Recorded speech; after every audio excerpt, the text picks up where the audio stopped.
Hi, everyone, and thank you for taking the time to join us on today's webinar. My name is Sarah Roper, and I am the Content Marketing Manager here at TradeGecko. I will be the moderator on today's webinar, mimicking B2C tactics to optimize your B2B operations. A few housekeeping items I'd like to address before we get started. Today's webinar will run about 30 minutes, leaving us time at the end to answer any of your questions.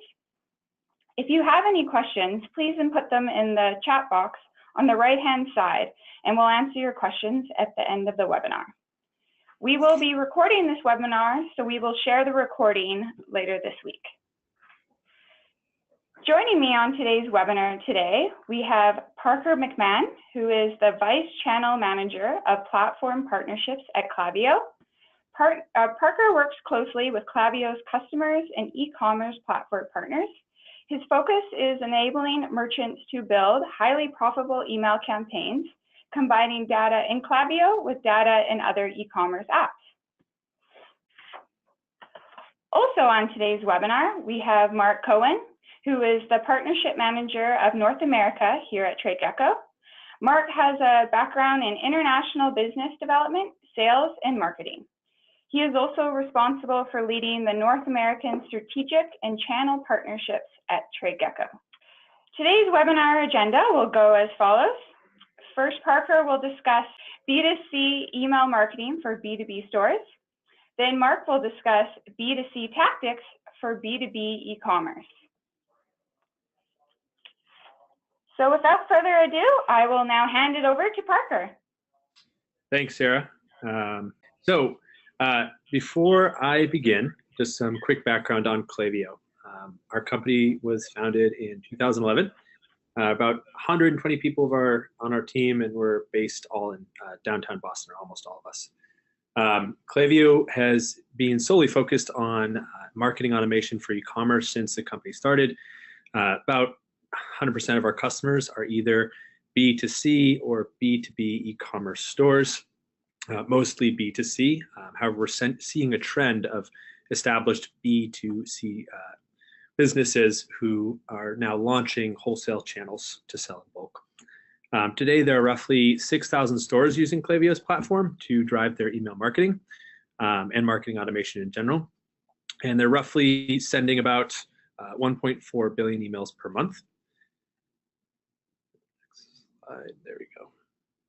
So just to clarify, when we talk about B2C versus B2B, B2C e-commerce is transactional, right? It's selling directly to individual consumers. These folks are looking to buy products that improve the quality of their personal lives, items that they relate to, or something that solves a pain.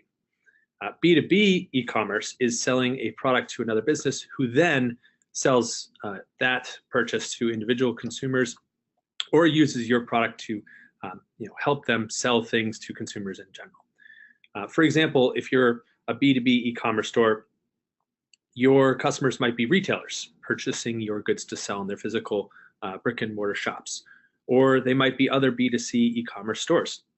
They buy products at the end of the day that add value to their business.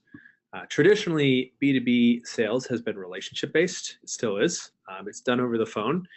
Buyer-seller interactions are conducted primarily on a one-to-one, person-to-person level.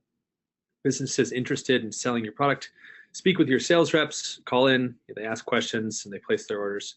Once the order is fulfilled, your sales rep might then call the business to notify them.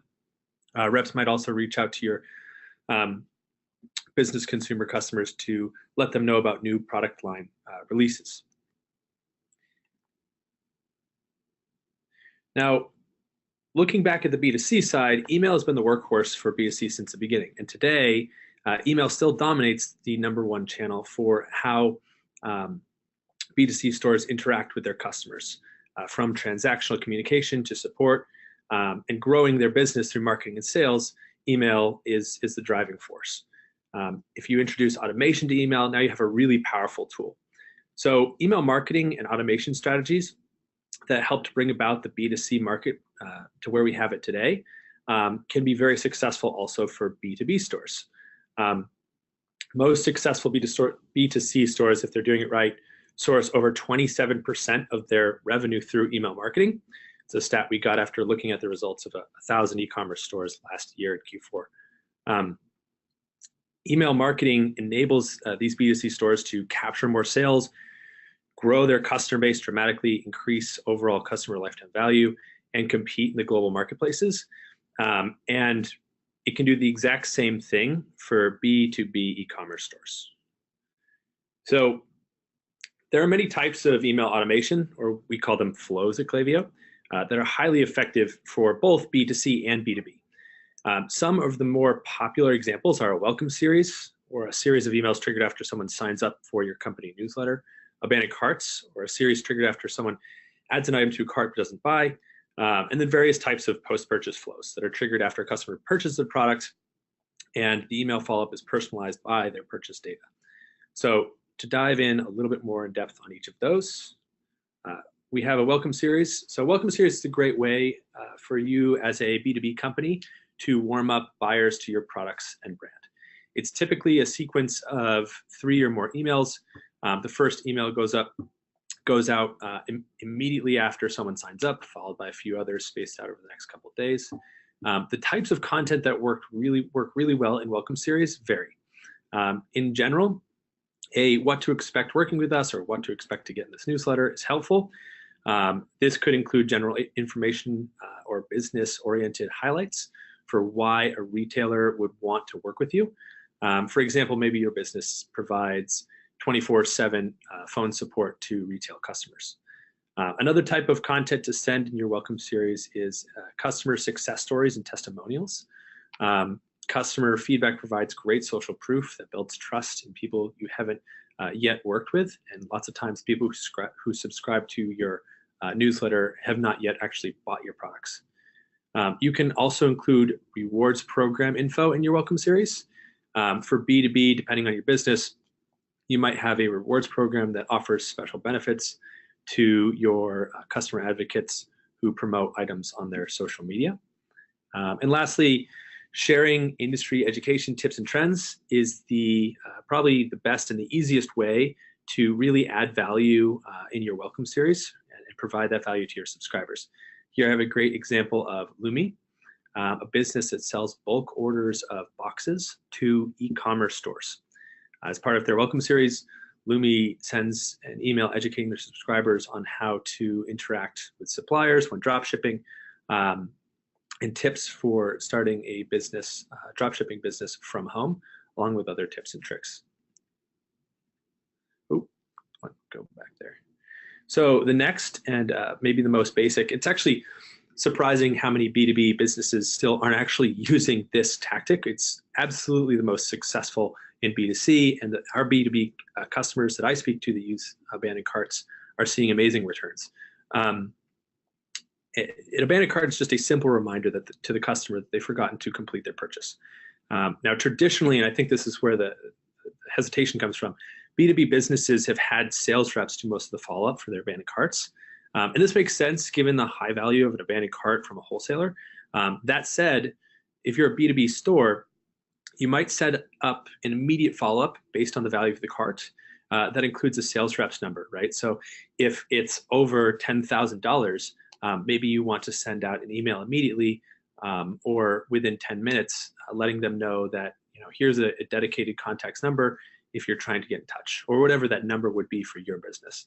Abandoned cart flows can also be helpful on the low end. So if you're at a point where you have too many wholesale orders to be followed up on by your B2B sales team, you can set up this automation so where new customer orders under a certain value get an email with incentives to complete their purchase, right? So you have a new customer, they added something, but they didn't actually finish it. They're not really, it's not a huge purchase, so maybe it's not worth, and you don't have the time to have a sales rep reach out. An email can close the deal for you. The types of incentives you'll include are unique discount codes or discount codes with unique numbers, so other customers don't use them. Calls to scarcity, or letting the customer know that there's not much of this item in stock and you may run out. Limited time promotions, or giving the customer a special offer with a time limit. Also, free shipping is a good incentive depending on your average shipping costs. Here we have an example of Sam Villa's abandoned cart email for wholesalers. So Sam Villa actually sells directly to consumers as well as having a wholesale business. They wholesale to hair salons. So they actually segment their abandoned carts to send two different versions. If you're a direct consumer, you just get a normal abandoned cart with no special offer. But if you are a wholesaler, Sam Villa will offer you free shipping to complete the purchase. Overall, whether you decide to offer incentives or not, a basic abandoned cart strategy will greatly improve your returns. Lastly, last set of flows I want to cover are the post-purchase flows. There's a lot of different types of post-purchase flows out there. When a customer makes a purchase, whether it's B2B or B2C, the goal is the same, get them to buy again. Fortunately, once you've bought, you have a lot of information to help you do that. One successful tactic I've seen is to automate a simple customer thank you email. I've seen a lot of stores that will actually send a customer email with the person's name that's text-based and written as it was coming from the CEO of the business. I've seen that be very successful. Another great strategy is to have an automated email sent to the customer to collect feedback. As we mentioned earlier, testimonials are great tools for helping you build customer trust. And then last but not least is cross-selling. Here we have an example from Home Depot where this is actually a B2C email, but you can do the same thing with B2B, where they're suggesting items based on the purchaser's most recent purchase, items that were frequently bought with that item that the purchaser originally bought. So cross-selling is incredibly successful at generating more revenue for your business, and I highly suggest that you do it as a B2B business if you're not already doing so. A tip is to use frequency and recency, also in general, as factors when segmenting your audience on post-purchase emails, because those are going to be the biggest and most important deciding factors as to how you should craft your messaging. Lastly, before I hand it over to Mark here, I just wanted to touch quickly on the topic of segmentation, which is absolutely the key to success for B2B. It's also the strongest feature in Klaviyo, conveniently. Segmentation is important because being able to segment your campaigns and flows lets you increase the level of personalization that you can do. And given the many complex needs and relationships that exist in B2B e-commerce, you're going to want the ability to do that. So more personalization translates to higher open rates, higher click-through rates, better deliverability. Overall, it just means more revenue per recipient for each email you send. You'll see long-term benefits as well to your deliverability. So sending targeted messages to specific segments instead of sending one-size-fits-all messages to your subscribers is really a recipe for success. Here are some popular segments I've listed out that work for B2B. So if you're thinking about your VIP customers, that could be decided by the amount spent by certain customers over their lifetime. It could be decided by how long they've been working with you. Wholesale tiers, so lots of B2B businesses will break out certain tiers and have different pricing, so that's an important segment to consider because the content of your email might change on that. Big spenders, so people who just recently bought, spent a lot of money, are interesting to target with flash sale campaigns. People who've never bought, so people who are just have engaged with your subscriber list in one way or another, but have never actually bought, and you want to see how you can push them across the line. Frequent buyers are important to pay attention to certain trends that you see in your customer base. And then finally, locations is important for B2B, especially if you want to let certain folks know about events that you'll be hosting and that you'd like to invite them to, or specifically if you'd like to target campaigns to see if you can get certain brand representatives within different spaces. Maybe you want to identify where your products aren't selling yet. So that kind of wraps it up for me. I'll hand it off to Mark now. Great. No, thanks so much there, Parker. So yeah, getting into it on a TradeGecko side. So the big pieces from our our perspective is that there's an expectation on the B2B buyer side that is evolving, and an important theme around creating that very strong customer experience. So leveraging TradeGecko, which is a cloud-based B2B e-commerce platform grounded in inventory order management to better centralize and optimize your e-commerce business operations. So a little background on TradeGecko. We started in 2012, two Kiwi brothers, Cameron and Bradley. They actually had an apparel business, and as they were looking to scale up that business, they quickly realized they were running into kind of the common issues around having to use Excel spreadsheets and trying to manage their business on the day-to-day. And when they looked at what solutions were out there outside of an Excel spreadsheet, a lot of it was in that enterprise software space, SAP, ERP, NetSuite, and the rest of those. So they decided to build a solution themselves. They set up shop in Singapore, and we've now raised through a couple rounds of funding, $12 million in total funding here at TradeGecko. And we're now global. So we now have 15,000 users across 90 countries, 3 different offices, including now a Toronto office that we opened up about 2 years ago. And we are actually a preferred inventory and order management software for Shopify Plus, which we're very proud of here at TradeGecko. So now, before we get into the platform itself on the B2B side, I think there are some really important trends around B2B commerce, some of which might surprise you a little bit. And I think this graph here showcases it best. From an order volume perspective and recency perspective, B2C commerce is always kind of the darling out there, and it's a massive industry. It is a $3.4 trillion industry expected by 2020. But when you actually get into it, the B2B e-commerce side, it's actually much larger in terms of the expectation around growth. Expected to be double, to be a $6.7 trillion industry by 2020. So what does this mean? Going back to the habits around B2B buyers, they are becoming more digital, using more devices, doing more pre-research, and expressing more preferences for doing things themselves. So some quick stats here: 75% of B2B buyers say that it's more convenient to buy from a website than from a sales representative. Further, if they've made that decision, they know exactly what they want to buy. 93% say that they also prefer buying online rather than from a salesperson. And then there's this recent McKinsey survey that states that 86% of respondents would rather use self-service tools to reorder than talk to a sales representative. So again, the nice thing here is there's still obviously a role for sales representatives in organizations, but it's easier to scale a website rather than a workforce. But it also represents a fundamental challenge and something that you need to consider in terms of how your B2B business operates. You need to be able to have a self-service e-commerce website, or potentially risk losing market share.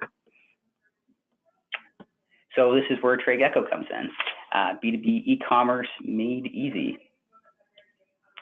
So I think what's most important here is, here's an example of kind of the enhanced UX experience on the B2B side. That's the expectation from a B2B buyer that you now get through TradeGecko's B2B e-commerce platform.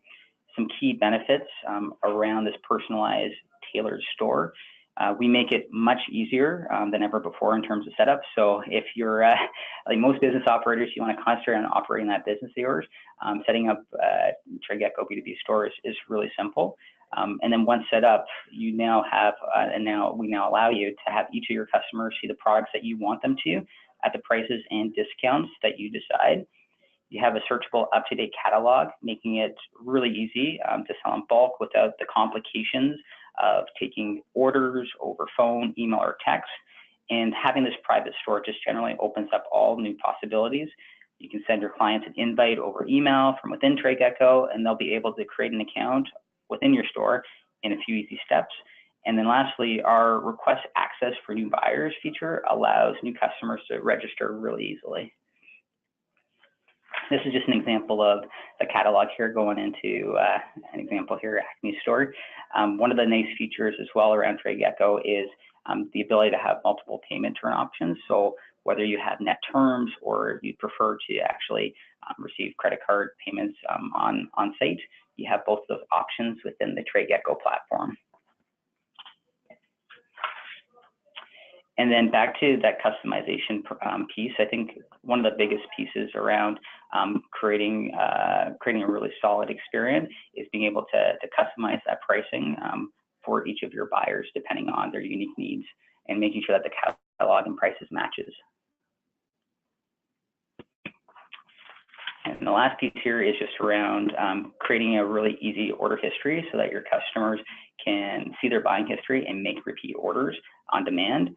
And then vice versa on your side of things, you can actually check out the order history around your buyers and see whether an order has been placed online or not, or via email or through phone within the TradeGecko platform.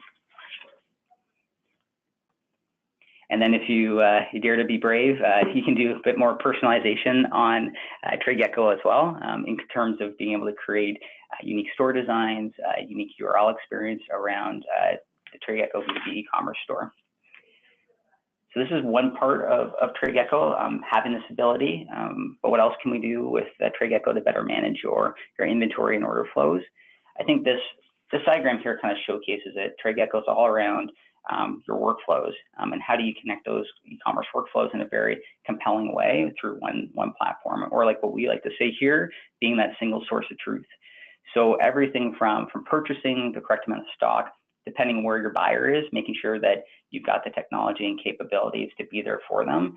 So whether it's through web, through mobile, and again, whether it's an in-person, by phone, all of which can be captured through TradeGecko, and then being able to collect payments, be able to create and send invoices onwards through, and then to be able to sell and ship. And then making sure through all of that you've got the right tools and ecosystem to support all of those. So everything from, sorry about that. Yeah, so from a e-com side, POS side, being able to have the best-in-class tools all the way through to connecting to your accounting system and making sure that that flow is seamless and that you're operating within one system, which is TradeGecko. And then the last piece, I think what's really important when, was one thing to look at, building out that B2B online play for yourself. The next piece is when looking at your business and looking for growth, whatever platform you decide to choose, you want to know that the tools are there that can expand with you. So part of what's nice about TradeGecko is that we do have advanced inventory and order management features, some of which include if you've got batching and expiration dates, perishable and non-perishable goods, we can help you out on that side of things. If you've got multi-warehouse, multi-currency, multi-tax types that you need to account for as you're looking to go global, again, TradeGecko can assist and support that. If you want to be able to take back orders through our software, again, the ability to do that as well, and then react to multiple pack sizes, bundles, kits, and then potentially do a stock takeout back. Again, all these tools are available within the TradeGecko platform. And then I think the last piece before we go into questions here, which I think is really important, is we've got two great technology platforms and solutions for you here, and for both myself and Parker. If there's anything here that you're looking to do in terms of personalizing that experience for your customers and for your buyers on the B2B side, feel free to reach out. There's our contact information, I think, is on the next slide here, and we'd be more than happy to spend some time and see how we can support you on both sides. Great, thanks for sharing, Mark. So I can see that a few questions have come in. Parker, looks like the first question is for you. In your opinion, will automation replace traditional B2B sales and marketing methods? Definitely not. I think that is every automation marketer's silent dream, but no, definitely not in B2B too, just because there's so much emphasis on the person-to-person relationship. So, really what I see, or what we see at Klaviyo happening, is marketing automation used to help supplement fast-growing B2B e-commerce stores. Great, thanks, Parker. Mark, looks like the next question is for you. Who is TradeGecko best suited for? That's a great question there. Yeah, I guess typically when we look at TradeGecko, we've got a couple different types of customers, usually SME, wholesale distributor, business model, e-commerce brand, or potentially a hybrid of those two. And typically it's when you start feeling some real pain and needing visibility into your internal processes, potentially you experience a stock out, and you see a need to have a backend act as your single source of truth with automation, systems, controls in place, and in particularly if you're looking to scale globally, to be able to handle those multiple currencies, warehouses, tax tapes, and sales channels all within one system. And that's where you start looking at a TradeGecko. Great, thanks, Mark. Yeah, feel free to continue to enter in your questions here. Looks like we have another question for Parker. What is the most important thing to look for when picking a marketing automation tool for your wholesale channel? Thanks, Sarah. I think that the most important thing is having a tool that can really segment by multiple layers. There's a lot of complexity in B2B, so whether you're uploading data into your marketing tool to tell you, about the different decision makers and accounts, and you want to tailor information you're sending out to different personas, or you need multiple layers of segmentation to get really specific. For example, showing customers who have spent X amount within X amount of days and who also are enrolled in a certain tier of being a consumer for you, to be able to target people who might be at risk for churn or do win-back emails. In general, I just think it's just segmentation. As segmented as you can get is the most important thing. Great, thanks, Parker. So it looks like we have time for one last question. Mark, how much does it cost to set up a B2B store with TradeGecko? That's a great question there. So the B2B store is available with most packages here at TradeGecko, starting for as low as $199 per month. And typically what we like to do is go through your workflows with a product specialist on our side so that we clearly understand the needs of your business. But we do think it's such an important tool and aspect around our solution set that we make sure that it is available for the majority of our packages here. Great, thanks, Mark. So it looks like that's it for all our questions today. I'd like to extend a special thank you to Parker and Mark for joining us on today's webinar. I'd also like to thank the audience for tuning in. We hope you enjoyed today's webinar and will continue to grow and scale your business in 2018. With a focus on mimicking your B2C tactics for B2B, 2018 should be a great year. If you're interested in learning more about TradeGecko or Klaviyo, please check out the websites where you can start a free trial, or feel free to contact Mark or Parker directly. Thanks again, and we hope you will join us again soon.